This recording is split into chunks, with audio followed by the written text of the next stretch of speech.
dalam keadaan apapun kan tetap kita saling nasihatin. Saya tanya teman saya, kok kamu nggak sholat Jumat? Kan laki-laki. Gini Romi, tadi saya buang ludah, ludahnya kena ke celana. Terus saya bingung. Terus emang kenapa? Itu najis, dia bilang. Hah, saya ketawa kan. Saya bilang najis itu keluar dari dua lubang, saya bilang gitu. Lubang pipis sama lubang pup, saya bilang gitu. Serius deh.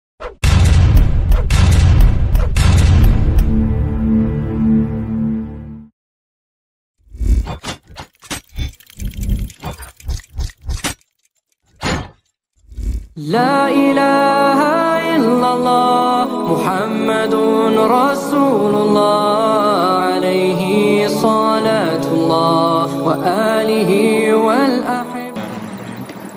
Assalamualaikum warahmatullahi wabarakatuh. Alhamdulillah nahmadu wa nasta'inu wa nastaghfiruh wa na'udzubillahi min syururi anfusina wa sayyiati a'malina may yahdihillahu fala mudhillalah wa man yudlil fala hadiyalah. Asyhadu an la ilaha illallah wa asyhadu anna Muhammadan abduhu wa rasuluhu lan nabiyya ba'da. Rabbi shrah li sadri wa yassir li amri wa hlul 'uqdatam min lisani yafqahu qawli. Amma ba'du. Segala puji bagi Allah, Tuhan semesta alam, yang memberikan kita nikmat iman, nikmat Islam, nikmat panjang umur, nikmat kesehatan, dan nikmat berkesempatan untuk mengkaji kembali kajian kita kali ini. Salawat serta salam kita haturkan kepada junjungan kita Nabi besar Muhammad SAW beserta keluarga, sahabat, dan umat yang di kemudian hari termasuk kita. Amin, amin, rabbal alamin. Ikhwanul fillah, kita bertemu lagi di dalam kajian Milenium Mengaji beserta kajian hadis online channel. Sekarang kita membahas surat Al-Baqarah ayat terakhir, ayat 5 Ustadz. Baik, untuk mempersingkat waktu, semoga berguna bagi kita semua. Dan ikhwanul fillah, pada Ustadz, tafadhol maskuro. Assalamualaikum warahmatullahi wabarakatuh.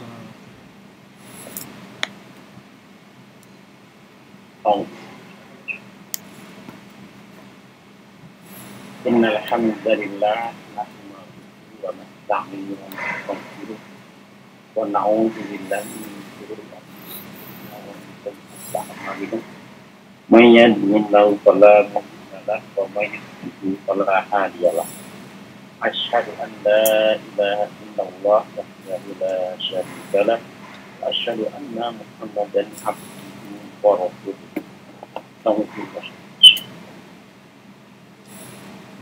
Ya ayyuhalladzina amanu taqullaha haqqa tuqatih wa la tamutunna illa wa antum muslimun.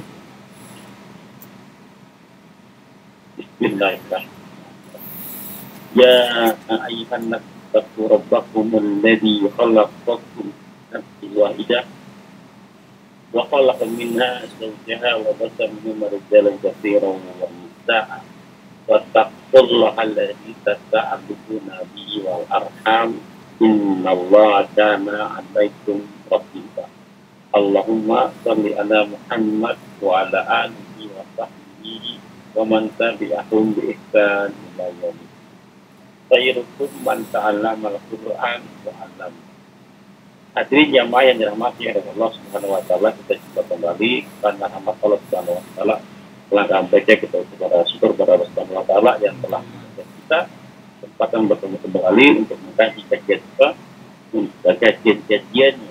Kalau begini mentadaburi, mentafsiri ayat-ayat yang mudah-mudahan kita semua dapat rahmat dari Allah Subhanahu wa taala. Amin, amin. Salam surat kita untuk terus umat manusia, Nabi Muhammad sallallahu alaihi wasallam, para keluarga, para sahabat, dan para kita umat yang kamu menegakkan ajarannya hingga ya apa. Baik, dibuka sekarang surat Al-Baqarah ayat ke-6 sekarang ya. Iya. Nah, Dari ayat ke-6 kita coba sampai ayat ke-7 ya, sampai gak waktunya. insyaallah. A'udzubillahi minasyaitonir rajim. Innal ladzina kafaru sawa'un 'alaihim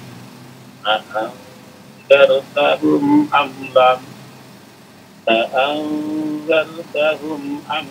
لم تنذرهم لا يؤمنون ختم الله على قلوبهم وعلى سمعهم وعلى أبصارهم غشاوة ولهم عذاب alim. Innal ladzina kafaru, sesungguhnya mereka yang kafir, yang kufur, sawa'un alaihim, sama saja atas mereka, ta'angzartahum, ya engkau beri peringatan kepada mereka, amlam tungdirhum, ataupun tidak engkau beri peringatan kepada mereka, la yu'minun, mereka tidak akan beriman. Khatamallahu ala qulubihim, khatamallahu, Allah telah menutup ilmati dari kepala.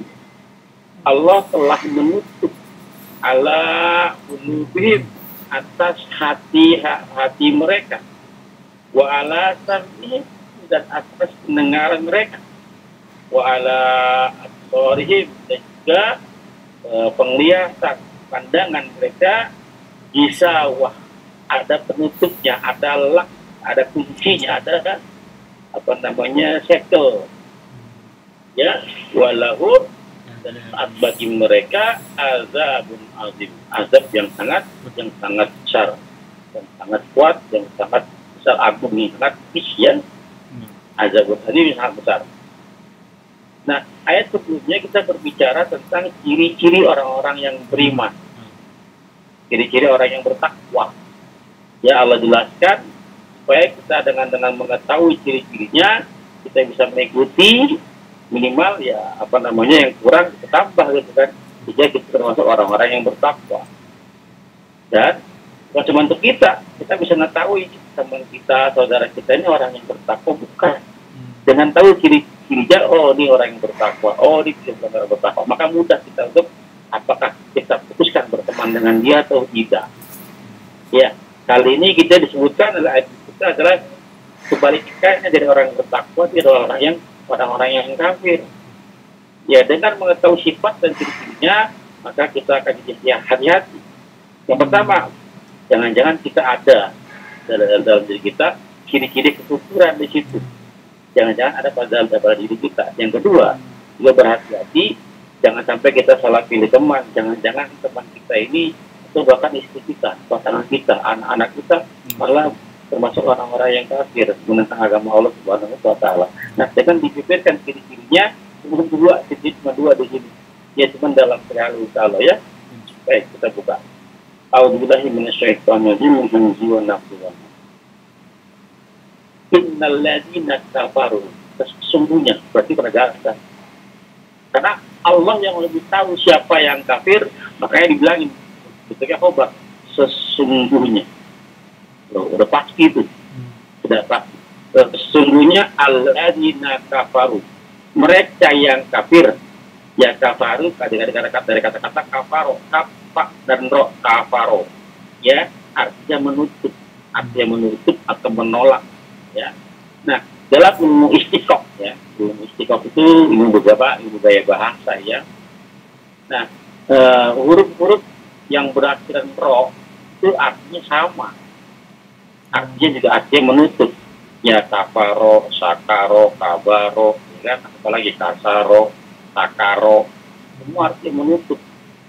Ya, kabaro kubur, ya kobaro, ya kobaro kubur. Artinya apa? Menutup. Apa itu? Ajal dan tutup. Ya, biasa ditutup berliang lahat ya, di tanah. Sakaro syukur, artinya juga menutup berlebih-lebihan. Ya, dalam kesenang-senangan kita nggak berlebih ditutup, namanya sakaro. Ya, apalagi sukaro, mabuk, akal ya tertutup. Ya, sakaro artinya ketemu kasaro. kasaro, apa tertutup fungsinya, ya, semua artinya menutup, ya. Nah, sekarang kita kaitkan, sesungguhnya orang-orang kafir, kafaro kan, artinya mereka orang-orang yang tertutup, apa? Tertutup hatinya. Tertutup hatinya, tidak beda, kalau tertutup hatinya iman nggak masuk. Nah, gimana dengan sataro? Sataro juga sih menutup. Kafir menutup, nggak kelihatan kan, tak tertutup. Ya, apalagi kabaro, kobaro kubur, ya udah mati, hatinya mati. Ya, hatinya mati. Kabaro besar, kalau apa ada sesuatu yang besar, berarti yang kecil tertutup, ya kelihatan. Ya, apalagi kasaro, rusak, hatinya rusak. Nggak bisa berfungsi lagi, tidak ada fungsinya karena benda yang sudah rusak tidak bisa berfungsi, tidak bisa berfungsi. Ya, semua yang berakhir ro artinya orang-orang kafir adalah orang-orang yang tertutup hatinya. Ya, karena tertutup, apa kata Allah? Sawaun alaihim a'angdartahum amlang tundirhum la yu'minun. Sama aja. Karena sudah tertutup, ibarat botol aqua yang saya tutup atau gelas yang saya tutup dengan penutup gelas. Ya, walaupun sebenarnya sebelum saya tutup masih ada isinya di dalam. Jadi orang kafir bukan kosong, hati masih ada isinya, tapi isinya apa? Nah, pada saat botol aqua saya buka, ya kan, maka bisa nggak saya tuangkan air? Bisa kan? Saya masuk sesuatu ke dalam, bisa kan? Bisa. Saya keluarkan yang ada di dalam, bisa nggak? Bisa. Karena terbuka. Tapi pada saat tertutup, saya masukin nggak bisa. Dikeluarin pun nggak bisa. Iya, saya keluarkan yang ada di dalam juga nggak bisa karena tertutup. Apa? Saya masukin hidayah, saya masukin nasihat, saya masukin semua agama, nggak akan masuk karena tertutup. Begitu pun yang ada di dalam hatinya, kesyirikan, kekufuran, kemaksiatan, tidak keluar dalam tubuhnya karena tertutup.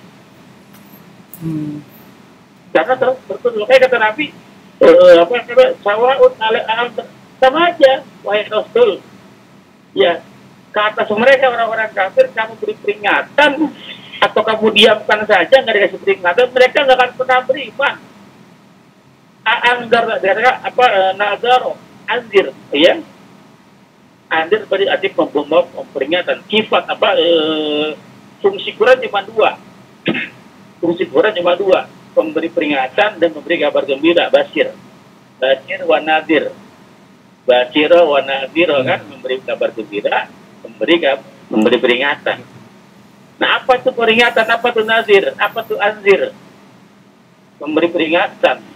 Artinya Pak, dia memberitahukan, memberi kabar, memberi berita, ya, siapa disertai dengan ancaman, itu peringatan namanya. Contoh, Romi jangan keluar. Nah, kalimat jangan keluar itu adalah pemberitahuan. Ya, tapi belum menjadi peringatan, hanya sekedar alama, ta'alim, memberitahu, hanya sekedar pemberitahuan saja. Akan menjadi peringatan bila saya gumbuhi dengan ancaman. Jangan keluar ya. Kalau keluar kamu pasti dijebak macet. Kalau kamu keluar ada demo besar-besaran. Pokoknya jangan keluar. Nah, itu namanya peringatan. Ya, pemberitahuan disertai dengan ancaman. Nah, orang-orang kafir diberitahu dengan ancaman, nggak ngefek. Nggak pengaruh bagi mereka, karena sudah tertutup hatinya. Diberikan ancaman, peringatan, kamu jangan maksiat, kamu jangan pernah meninggalkan sholat, jangan pernah berzina. Kenapa? Kamu kan dibakar dengan api neraka yang sangat menyala-nyala, sisakannya sangat pedih. Yes, emang kenapa? Gitu orang kafir gitu ngomongnya itu. Emang kenapa? Kenapa hatinya tertutup? Artinya ada loh kata Allah, ada sekelompok orang, ada segelintir orang, ada sebagian orang yang seperti itu yang kita apabila kita nasihatin, mereka tidak akan pernah beriman walaupun Nabi yang mendakwahinya. Saya mau tanya, siapa pendakwah terbaik di jagat alam, di jagat raya ini? Di alam semesta ini siapa pendakwah terbaik? Rasulullah SAW, Nabi Muhammad SAW. Tapi tidak bisa tuh mendakwai Abu Jahal, Abu Lahab, dan Abu yang lainnya. Padahal cara gaya bahasanya Rasulullah luar biasa, sangat-sangat santun, akhlaknya luar biasa, terpuji, amanah, al-amin. Ya, dengan sikap, dengan ucapan, dengan peringatan, kabar gembira, nggak ngepek tuh. Ya, artinya apa? Nabi kan manusia terbaik, pendakwah terbaik, terhebat sepanjang sejarah umat manusia. Tidak bisa mendakwai orang-orang seperti itu. Saya mau tanya, ini termasuk kabar gembira buat Nabi atau peringatan buat Nabi? Kan fungsi Quran cuma dua, kabar gembira dan peringatan. Nabi mendakwai Abu Jahal, mendakwai Abu Lahab, bahkan mendakwai pamannya sendiri, ya Abi Thalib, yang masuk Islam tuh. Kurang pintar apa Nabi? Kurang jujur apa Nabi? Kurang sopan apa Nabi? Kurang bagaimana dakwahnya? Ya, apakah Nabi tidak berdakwah kepada mereka? Dakwah siang malam. Lalu berarti ini dengan tidak berimannya Abu Jahal, Abu Lahab, dan yang lainnya. Ya, ini merupakan kabar gembira buat Nabi, hiburan buat Nabi, atau peringatan? Oh, peringatan dong. Ya, apa kira-kira? Peringatan buat kita juga. Tapi kalau Nabi bilang, oh ya Nabi, kenapa kamu? Kan peringatan itu kan tadi kan, peringatan adalah kabar disertai dengan ancaman. Berarti Nabi kalau nggak berhasil dakwah Abu Jahal, nggak berhasil Islam, nggak berhasil dia beriman, Nabi diperingat, kenapa kamu nggak bisa buat Abu Jahal masuk Islam? Itu Nabi peringatan, nggak cocok. Peringatan buat kita kali Ustaz. Jadi kalau nggak cocok, para pendakwah. Buat Nabi, saya tanya buat Nabi di gimana nih? Berarti kalau peringatan tidak cocok, maka yang satunya, karena nggak cuma dua, kabar gembira. Nah, dengan tidak berimannya Abu Jahal, dengan tidak berimannya Abu Lahab dan yang lain, itu kabar gembira buat Nabi. Artinya emang ada yang telah digambarkan oleh Quran, orang-orang seperti mereka. Dan didakwai seperti apapun, mereka tidak akan pernah beriman. Artinya, Nabi bukan salah kamu. Kamu sudah hebat dakwahnya, sudah luar biasa, emang dia. Emang dianya, artinya Nabi walaupun terhadap Abu Jahal, terhadap Abu Lahab, berdakwah enggak? Berdakwah. Berdakwah serius apa main-main? Oh serius, pergi siang malam setiap hari. Tapi mereka tetap tidak beriman. Bukan salah Nabi. Artinya ya Allah, bukan tidak berdakwah ya Allah, saya sudah mendakwahi mereka dengan cara-cara tertentu, tapi yang dia nggak beriman ya Allah, dengan salahkan saya. Nabi tetap merasa bersalah karena masih ada orang-orang yang tidak beriman, masih merasa bersalah tuh Nabi. Apa kata Allah? Oh Nabi, bukan salah kamu, ini hiburan, kabar gembira. Emang ada orang-orang seperti itu. Pertanyaan kita bagaimana? Ya terhadap orang-orang yang di luar sana. Kadang-kadang kita nggak merasa bersalah, kita sudah sholat, sudah taat, sudah ibadah, tapi ada orang-orang yang bermaksud sudah kita dakwai belum? Ya, kadang-kadang kita nggak mau berdiri. Biar aja kan maksudnya, biar aja kamu tunjuk. Udah dakwah belum? Nabi sudah dakwah ke Abu Jahal, Abu Lahab bertahun-tahun lamanya. Tetap dia masuk, tetap tidak beriman. Nabi merasa bersalah. Ini kita dah ngapain? Oleh sendirian doang. Tapi tidak ada rasa bersalah. Apa kata Rasul? Apa balik doa nih walau ayat. Sampai kan jadi masalah satu ayat. Dakwah aja. Kalau buat kepada kebenaran, kalau nggak bisa minimal dari keluarga demi doang pusakum wa ahlikum nar wa ahlikum nar. Jangan diam, jangan soleh sendirian. Jangan soleh dan sendiri aja, bawa kiri kanan kita, ajak ke kiri kanan kita, minimal bawa keluarga kita. Ya, amlang tumirun la yu'minu. Mereka tidak akan pernah beriman. Kenapa? Tutup. Ya, karena hatinya sudah rusak, hatinya sudah tertutup, hatinya sudah banyak penyakit ya, tertutup. Nah, di sini Allah tambah lagi, khatamallahu ala qulubihim. Allah telah mengunci mati. Itu sebab awal. Allah telah mengunci mati ala qulubihim, atas hati mereka. Hati mereka orang-orang kafir dikunci mati sama Allah. Kalau hatinya dikunci gimana ya? Ya, banyak orang di luar sana pikirannya masih bekerja, matanya masih melihat, telinganya bisa mendengar, kakinya bisa berjalan. Kalau hatinya mati, nggak akan masuk tuh tergerak kepada kebaikan, nggak akan dengar tuh panggilan azan. Diajak ngaji itu jangan pada ngelegas walaupun rumahnya sampai masjid. Kenapa? Karena hatinya mati. Allah kunci mati hati mereka. Nah, kalau hati sudah tutup mati, selesai sudah. Tapi Allah tambahkan lagi. Udah hati dikunci, wa ala sam'in, pendengarannya dibikin mati juga. Pendengarannya ditutup sama Allah. Bukan dia tidak bisa mendengar, dia bisa mendengar, tapi tidak bisa mendengar kebaikan, kabar-kabar berita baik, tidak bisa mendengar. Tidak bisa membedakan. Padahal kalau hati saja ditutup, ketika dibiarkan terbuka, sudah masalah ini. Sudah wassalam ini. Ini hati itu sudah ditutup, ditambah lagi telinganya ditutup, mau jadi apa?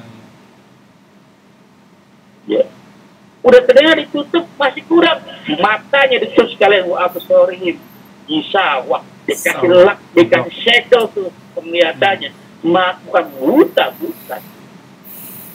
Bukan buta, mereka bisa melihat tapi tidak bisa melihat kebenaran, tidak bisa membedakan mana betul, mana bukan. Ya kenapa? Udah hati ditutup, pendengar ditutup, matanya ditutup. Ya ada istilah kan, masuk kuping kanan, keluar kuping kiri, masih penting itu. Masuk kuping kanan masih masuk. Ini enggak, karena kupingnya tertutup, masuk kuping kanan, keluar kuping kanan. Kembal, tekbal, balik lagi dia. Baik lagi dia. Ini udah hatinya ditutup, telinga ditutup, matanya juga ditutup. Bahkan dalam surat apa tuh? Al-Baqarah 179. Ya, kebanyakan penghuni neraka jarak pada dari jin dan manusia. Kenapa? Mereka punya hati. Lahum qulubun tidak bisa dipakai untuk memahami.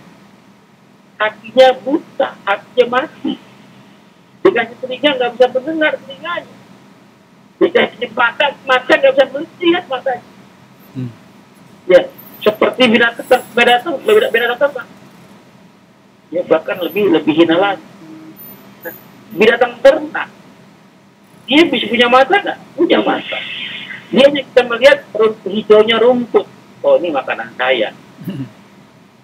Pokoknya kalau bukan hijau rumput, bukan makanan saya. Hanya itu dia bisa bedain mana makanan saya, mana bukan. Nah, orang-orang kafir sama seperti tidak dibayang-bayang, hanya makanan nafsunya saja. Kambing punya nggak pendengaran? Punya telinga dia? Punya telinga, bisa dengar nggak? Bisa dengar. Tapi dia hanya bisa mendengar panggilan tuannya, panggilan para pengembalanya. Apa? Kalau kamu mau apa? Panggil gimana? Ker terus yang dibuat ya. Gimana kalau kamu gitu? Dia hanya tahu panggilan kurang. Kalau dipanggil ayam ker ayam datang makan. Hanya itu yang dipikirin. Bangun tidur, pikirin dunia. Mau tidur, pikirin dunia. Mau sampai kapan? Ya. Apalagi kambing punya nggak apa tadi telinga, mata udah telinga apa? Punya hati nggak kambing? Punya hati. Cuman hati kan hati jadi siap berdarah ya.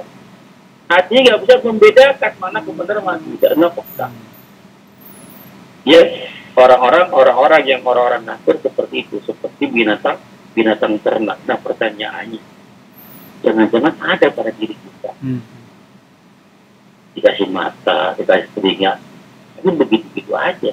Tiap tahun, bukan dikasih ujian tiap tahun, puasa tiap tahun, ya. Gak ada perubahan. Hanya ritual aja. Aja apa, pada saat hanya ritual ibadah aja. Apa namanya? Bisa tahu puasa kan? Euforia. Orang puasa ikut puasa, orang berjamaah ikut berjamaah, orang umroh ikut umroh. Euforia saja. Orang ngaji ikut ngaji, tapi kan hatinya nggak di situ. Hatinya nggak di situ. Nah, pada saat kita lahir di dunia, bayi itu nggak punya pendengaran, nggak punya penglihatan, nggak punya penciuman, perasaan. Tutup sama Allah pada saat bayi. Pertama kali yang dibuka adalah pendengaran. Pendengaran. Baru mata, baru rasa. Rasa takut juga nggak ada waktu nampak bayi. Rasa takut dulu. Udah gede, udah uang kotak, udah kuliah kemana-mana, udah gelarnya banyak, masih takut. Apa? Takut mati, takut besok nggak makan, takut segala macam. Ya mending jadi bayi lagi kalau begitu.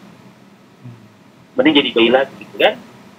Sangat ironis sekali, sangat. Nah, ciri-ciri orang kafir cuma dua tadi, cuma 2 ayat di sini. Ya cuma 2 ayat. Nah, kalau ketemu ada orang-orang yang dikasih nasihat yang melengkos aja nggak kubis, gitu, nah ada peluang-peluang kekafiran di sini. Ada peluang-peluang kekafiran di sini. Ya, bisa jadi jangan-jangan itu pasangan kita, jangan-jangan itu anak kita, jangan-jangan itu kita sendiri. Jangan-jangan itu. Kalau sudah dikunci hatinya, dikunci mati sama Allah, siapa yang bisa buka? Siapa yang bisa buka? Makanya berdoa kepada Allah, ya musarrif al-qulub, sarif qulubana ala ta'at. Ya muka al-ibal qulub, sabit qalbi ala din. Ya Rabbana la tuzigh qulubana ba'da idh hadaitana wa hab lana min ladunka rahmatan innaka antal wahhab. Doanya itu. Jangan habis sholat doanya ya Allah minta rezeki lagi, minta duit lagi, minta bangun tidur gitu, mau sholat malam begitu, puasa doanya gitu. Emang ragu dengan pengaturan Allah. Gitu. Ya rezeki itu sudah diatur sama Allah. Minta sesuatu yang belum dijamin. Kalau kita minta sesuatu yang pasti dijamin sama Allah, ngapain kan sia-sia? Orang pasti dikasih, masih diminta. Contoh saja dah. Bapak punya anak, bakal ngasih anak sepeda motor nanti pada saat kamu sudah dapat SIM. Ya, pasti dikasih kata bapak. Asal kamu bisa mendapatkan SIM dengan cara benar-benar ujian. Dikasih sama bapak yang motor. Nah, kalau sudah jelas pasti dikasih. Kan nggak perlu minta. Tinggal tunggu timingnya saja. Gitu. Nah kalau timingnya belum tepat diminta tiap hari itu yang ini bapaknya gedek juga nih, ini anak gak tahu diri, gak mau dengar, gak ngerti. Entah dikasih kata bapak, jangan takut, yang penting kamu bisa lulus ujian kan SIM-nya, bisa dapat SIM nggak? Pasti dikasih. Kata Allah begitu. Rezeki kamu tidak akan tertukar walaupun sama sebelah kamu. Kata Allah gitu kan. Ya karena rezeki tahu alamat kita di mana. Kita nggak tahu rezeki alamat kita di mana, nggak tahu. Tapi rezeki kita tahu alamat kita. Akan mencari kita. Walaupun kita bersembunyi dimanapun, rezeki kita akan menghampiri kita. Rezeki dengan maut selalu bergandengan tangan. Dia tahu di mana kita berada. Mudah-mudahan ya kita tidak termasuk orang-orang kafir di sini. Kalau ada buru-buru tobat, buru-buru segera hisab. Sekarang menampun dia perbaiki diri dari sekarang sebelum dikunci mati hati kita. Ya, kurang lebih. Assalamualaikum warahmatullahi wabarakatuh. Masya Allah Ustaz. Sekarang baru tahu kenapa ada ini orang Muslim Ustaz. saya mau pertanyaan berikutnya, tapi sebelum ke pertanyaan berikutnya ini ada pertanyaan yang pertama nih. Kan ada orang yang famous gitu yang bilang, ya itu yang sempat saya viral di shortnya saya, kalau dibilang ngapain mau ditipu sama ustadz, emang ustadz udah pernah ngelihat surga dan neraka, emang ustadz udah pernah ngelihat akhirat. Ini yang saya takutin disebut sama Allah, wa tamallahu ala qulubihim wa la samim wa la absarihim gisawah, mungkin ya Ustaz ya. Dia nggak open, nggak kebuka pikirannya, juga nggak kebuka hatinya begitu. Sampai dia punya statement, Ustadz kita itu kan pakai ilmu, belajarnya itu pakai ilmu dan punya bersanad dan memiliki pengetahuan yang luas. Dan kalau kita tahu sejarah keislaman kita itu, kalau kita ada pernyataan itu pasti ada referensinya. Tapi ada orang yang muslim, jelas-jelas muslim, dia bilang masih mau dikibulin sama ustadz. Emang tuh ustadz udah pernah ke akhirat, udah pernah ngeliat surga dan neraka. Ini yang saya nangkep, ya udah di khotam Allah nih, udah dikunci sama Allah hatinya nih, kulubihim. Benar seperti itu Ustadz ya? Iya, artinya dia Al-Baqarah ayat 2-5 belum tuntas. Kan puncak orang-orang beriman, orang mutakin, orang-orang bertakwa, kan dia beriman. Beriman kepada yang gaib. Beriman kepada yang gaib, yang paling gaib kan Allah. Nah, kita tanya dulu sama mereka, apa definisi iman? Betul. Iman itu kan sesuatu yang tidak bisa ditangkap, yang tidak bisa dicerna, tidak bisa digapai oleh panca indera. Kalau masih bisa dipikirkan, berarti bukan iman namanya. Masih bisa kelihatan, berarti bukan iman namanya. Ya, malaikat percaya nggak pada iman gaib? Kenapa? Imannya tidak bisa kelihatan, tidak kedengeran, tidak bisa dirasakan. Ya baik Ustaz. Tadi lagi ajan asar di sini Ustaz. Tadi sampai di khatamallahu ala qulubihim wa la sam'ihim wa la absarihim gisawatu wa la adzabun azim. Yang banyak orang bilang bahwa ustadz ini emang udah pernah ke akhirat, udah lihat surga dan neraka. Jadi mereka selain tertutup pikirannya juga tertutup hatinya. Benar nggak seperti itu Ustaz? Ya, kalau saya ketemu orang-orang seperti itu, saya nggak mau banyak berdebat. Saya akan tinggalkan. Kenapa tadi sawa'un alaihim amdartahum amdartahum. Percuma. Mereka tidak akan pernah beriman. Kenapa? Karena tadi ciri-ciri orang-orang bertakwanya gugur. Alladzina yu'minuna bil ghaib. Mereka yang percaya kepada yang gaib. Siapa? Ya Allah aja dulu. Karena Allah yang gaib. Kalau kita percaya kepada Allah, yang pertama kali percaya kepada Allah, selesai itu. Selesai. Nah, yang namanya iman itu kan tadi. Bukan wilayah akal kalau iman. Keyakinan bukan wilayah akal. Dan tidak bisa digapai dengan panca indera.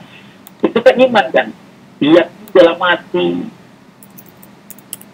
Kayaknya benar. Yakin dalam hati. Kalau bukan dengan pikiran. Yakin dalam hati. Terus diucapkan dengan lisan, dibuktikan dengan perbuatan, itu iman kan? Ya, iman kepada Allah, pencipta kita. Ya, kalau harus kelihatan, namanya kan bukan iman namanya. Allah harus kelihatan, harus ada yang tidak bisa melihat, karena panca kita terbatas untuk melihat itu. Maka kata Allah, tidak perlu pikirkan akunya, kata Allah, pikirkan saja ciptaan, bagaimana kamu diciptakan, bagaimana langit didirikan. Bayangin itu, tidak mungkin kan, ya tanya aja gini. Padahal dia orang Islam Ustaz. Dia Muslim Ustaz. Iya tadi, makanya tadi dia Islam KTP, Islam bohongan. Iya, Islam bohong. Biasanya kalau Islam bisa liberal, bisa atau Islam kejawen. Biasanya Islam apa ya, Islam pingitan. Saya Apalagi jadi Islam apa ya, abangan. saya jadi ingat itu Ustaz, surat Al-Hujurat surat 49. Ya, Orang-orang Badu berkata Jadi, bahwa dia telah gimana ya? beriman, padahal tidak beriman. Kalian masih disebutnya aslam. Nah, kamu itu Islam, tapi belum beriman. Islam aja belum, Pak. Islam kan gerbangnya apa, Allah syahadat. Asyhadu an la ilaha illallah. Dia nggak bilang, aku bersaksi bahwa tiada Tuhan selain Allah. Mana Allahnya? Aku nggak pernah menyaksikan. Yang menyaksikan harus bersaksi dan harus melihat. Mereka begitu memutarbalikkan bahwa fakta. Jangankan iman, Islam aja belum. Karena Islam itu kan syahadat, kan? Percaya kepada Allah, percaya kepada Rasulullah. Dia nggak bersaksi, orang nggak pernah menyaksikan kapan Rasul diangkat jadi Rasul, kapan. Nabi Muhammad yang mana orang nggak pernah ketemu, gimana menyaksikan. Itu mereka dalih seperti itu. Saya bersaksi Maka, bahwa mereka buang-buang waktu. saya bersaksi bahwa Muhammad utusan Allah. Lah saya nggak ngelihat Muhammadnya gitu. Saya tidak menyaksikan Muhammadnya. Itu buang-buang waktu. Nah, yang pertama kalau kita percaya kepada Allah dulu, itu PR utama di situ. Kita percaya sama Allah, Tuhan kita, Rabb kita, yang kita sembah satu-satunya, percaya nggak? Kalau nggak percaya, sudah masih dilanjutkan perdebatannya. Sudah, kita beda. Mau dipaksain bagaimanapun nggak bakal ketemu. Kenapa? Kamu tidak beriman, saya beriman. Walaupun mengklaimnya kebalikan, saya yang paling beriman. Betul. Biarin aja, biarin aja. Jadi yang fondasi paling dasar, dia percaya sama Allah sebagai Tuhan, sebagai Rabb-nya. Itu dulu nih, kita harus sama frekuensi. Kalau nggak sama, buat apa diteruskan? Orang keyakinannya beda. Saya mau tanya, orang Kristen menganggap bahwa agamanya benar. Menganggap pasti benar. Dia menganggap agamanya benar. Kenapa? Karena walaupun dibantah bagaimanapun, kan gimana sih? Iya. Ya, mau dibantah pakai apa terserah. Orang saya yakin, kata mereka begitu kan. Iya. Maka kita persepsikan dulu nih, yang mau kita diskusikan apa? Dalam kacamata apa? Tolak ukurnya apa? Yang naik berdebat kan begitu kan? Oke, Poromi, biasa begitu kan? Kita ketemu, saya tantang Anda berdebat. Kan harus ada tema yang dibahas. Betul. Jangan ngalor gitu. Jadi debat kusir jadinya. Debat kusir. Oke, kita mau debat apa nih? Baik, rujukannya apa? Ya. Biar ada track ya. Karena berdebat itu kan ada biar ada ada jalurnya, kan? Ya, betul. Karena berdebat itu kan beda pandang terhadap satu pemahaman, pemahaman satu. Tapi cara pandangannya berbeda. Ini kita diskusikan nih. Yang benar kamu atau saya kan gitu. Ya. Nah, kalau apa? Yang jadi tolak ukur yang berbeda, ya nggak pernah ketemu. Saya menganggap kebenaran itu Quran. Mereka menganggap Bible. Mereka menganggap Injil, segala macam gitu kan. Mereka menganggap akalnya paling benar. Susah banget itu. Jelas ya? Jelas. Ini saya takutin di Ustadz di ayat yang ke-6-nya, karena sebelum Ustadz ceramah tadi, Ustadz kajian tadi, innaladina kafaru, saya pikir kafaru ini ya non-muslim, saya pikir innaladina kafaru non-muslim. Tapi kalau dilihat tadi itu, innaladina kafaru termasuk orang-orang yang Islam juga berarti. Jadi tertutup memang hatinya. Semua, Pak. Iya, Mas. Semua. Kadang kita udah bilang, apa Ustaz? Kadang kita udah bilang, kok antum nggak sholat? Dia mikirnya saya nih orang modern. Saya memang muslim, tapi saya mau lihat nih benefitnya buat saya apa nih sholat nih. Karena sholat kan ngabisin waktu 5 kali lagi dalam sehari. Allah sayang sama saya katanya. Ini dikasih harta. Ya Allah sayang sama kamu, tapi kamu nggak sayang sama Allah. Nggak sayang sama diri sendiri, nggak sholat gitu kan. Karena nggak ada efeknya buat dia. Dia lihat dulu masukan apa kerugiannya gitu.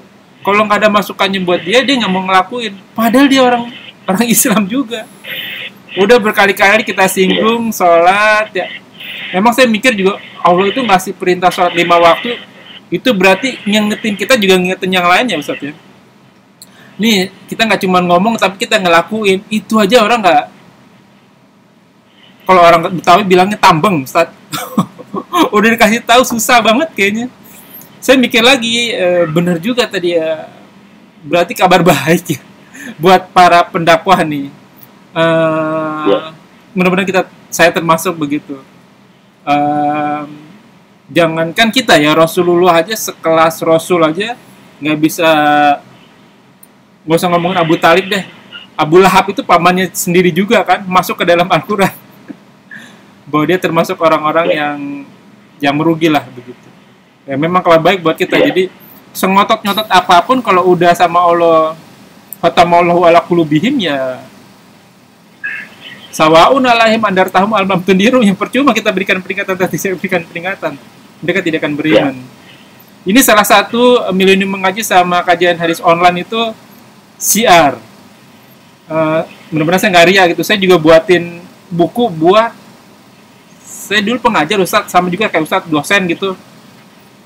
Anak-anak mahasiswa saya itu kadang dia nggak ngerti gitu cara sholat yang benar, wudu yang benar ya. Saya juga masih tetap belajar sih gitu, tapi tetap harus belajar karena mereka sendiri mungkin tidak ada pemahaman dari keluarganya gitu. Nah buku itu saya kasih sumbang sih saya lah istilahnya gitu untuk share ilmu begitu, karena mereka juga haus ilmu tapi takut nih kalau datang ke kajian karena mereka malu dan sebagainya. Itu mungkin pembenaran mereka lah gitu. Tapi dari situ aja kita masih kesulitan gitu. Kalau nggak dengar cerita sirah nabawiyah mah udah patah arang istilahnya. Kita mau syiar. Tafadhol Ustaz. Jadi gimana ya? Pak sudah menyaksikan kan cara saya bikin kajian kan. Nah. Ya, cara saya bikin kajian begitu, santai. Enggak kaku. Iya. Yeah. Sambil ngopi, sambil makan. Saya kan ngasih saya makan. Ini kan dalam dunia modern orang apa sih nggak beradab kita. Atau ngobrol makan gitu. Saya untuk mengangkat tembok itu, saya makan. Supaya Pak kajian dengan santai masuk. Betul. Nah ini dengan pedang repot. Afwan Ustaz, ini saya juga ya kan memang saya bukan mubalik, saya bukan ulama, tapi kan ada insan ala fi husrin ya Ustaz ya. Sungguhnya manusia itu dalam keadaan kerugian.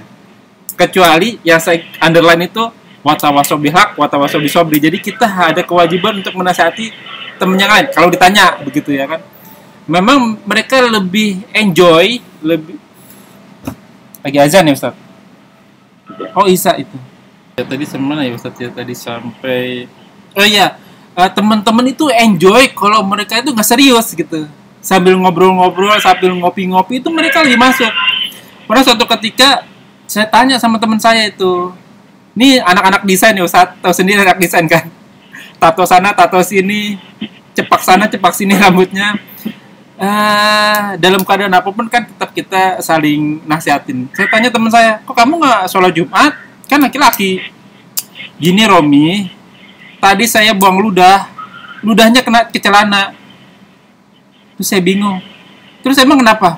Itu najis, dia bilang. Hah, saya ketawa kan.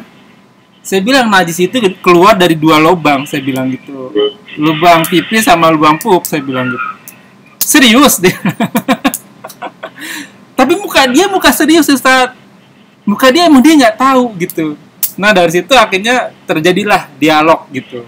Tapi kalau misalnya yuk kita ke kajian, kita baca kitab Bulughul Maram, berat banget nih katanya Bulughul Maram.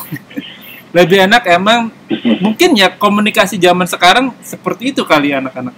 Makanya dibuat Milenium Mengaji sama KHU ini yang segmen marketnya itu anak-anak milenial. Walaupun saya udah nggak milenial lagi ya. Udah kelihatan tua, tapi ini ikhtiar lah istilahnya gitu Ustaz. Ya, silakan Ustaz. Udah mau sholat Isya ya, Ustaz? Setiap hari Ahad pagi, saya kan mau ulang tuh Pak. Ya. Kajian ulangan. Bulughul Maram dari awal. Dari Toharo lagi. Ya. Yang mungkin yang masuk dari tengah nggak dapat awalan gitu kan. Ya. Bisa ngulang dari awal. Nah, kajian saya berbeda dengan kajian yang nanti dapat dimanapun boleh cari gitu ya. Kajian saya itu kajian di ilmu yang ada banyak di pesantren. Nah, kitab. Jadi saya nggak bahas tematik. Kita bahas ininya, tema ini hari ini saya nggak bahas itu. Bukan nggak bagus, ya kurang tepat pun ya. Ini apa? Antum udah berapa tahun sekarang usianya? Ya sholat yang sebenarnya belum bener kan? Betul. Jangan kan tahu lah, dunia masih belum tahu mungkin. Madinya belum masih tahu gitu. Kenapa? Tidak disiplin ngajinya gitu. Iya. Saya dulu sebelum ketemu guru saya, ya 9 tahun saya belajar. Ketemu guru saya, saya udah jelasnya sudah seorang ustaz, udah ngajar, udah punya murid gitu kan. Bahkan ya udah sering ceramah lah gitu ya. Ketemu guru saya, belajar dari nol, belajar tulis baca Quran dulu saya. Dari dasar lagi kena alif, saya tulis lagi cara nyambung. Kita itu baru belajar sorob, nahu, kalimat kan, kata, perubahan kata, perubahan bentuk gitu kan. Pelan-pelan belajar. Step demi step saya ikuti dan sekian banyak angkatan saya ya yang belajar bareng dengan saya tersisa cuma 3-2 orang terakhir pada gugur tengah jalan nggak kuat. Ya masa seorang ustaz kan rata-rata teman saya ustaz juga masa belajar alif-alifan lah dia nggak paham sombongannya menutupi saya nggak berani ngomong. Iya, saya tujuannya itu robot. Nah, terus apa? Sekali makan jalan, tetap orang luar biasa di ini saya bilang. Sayang sekali teman-teman saya yang sudah keluar, tuntas, bukan? Apa kata guru saya? Kamu lulus dari sini, insya Allah, saya jamin, antum mau berdebat dengan siapa? Dengan ulama-ulama luar negeri, ulama Timur Tengah, silakan debat. Kamu nggak akan kalah. Karena apa yang mereka pelajari kita pelajari itu. Nah, kenapa saya belajar? Apa kata guru saya? Selesaikan kita Bulughul Maram, tuntaskan kita Bulughul Maram. Karena itu intinya di situ. Antum mau baca Bukhari, mau baca Muslim, mau baca Budot, sama redaksinya, paling ada tambah-tambah sedikit banyak ada lah. Tapi intinya nggak jauh dari kita Bulughul Maram. Tuntaskan di situ kata guru saya. Apa? Jangan sampai bolong. Nah, saya udah berapa kali bolak-balik ke Bulughul Maram. Nah, dan gitu. Bulughul atau mau baca kitab sama. Kenapa? Redaksi sama. Redaksi sama. Beda-beda tipis lah. Dan banyak pengulangan kan Bulughul Maram kurang lebih 1.500 hadis. Kurang lebih ada 1.500 satu kitab. Nah, satu hadis itu tidak ada terdiri 10-20 kosakata. 10-20 kosakata. Kalau 10 kata-kata saja, kosakata ini dari satu hadis, berarti kali 1.500. Tapi udah hafal 15 kosakata. Dan unik lagi di Bulughul Maram itu banyak kosakata yang diulang. Iya. Sehingga makin ke depannya antum makin tahu udah arti begini jadi ngasih sendiri. Era Pak, dulu saya nggak ngerti Pak, saya hanya belajar Bulughul Maram.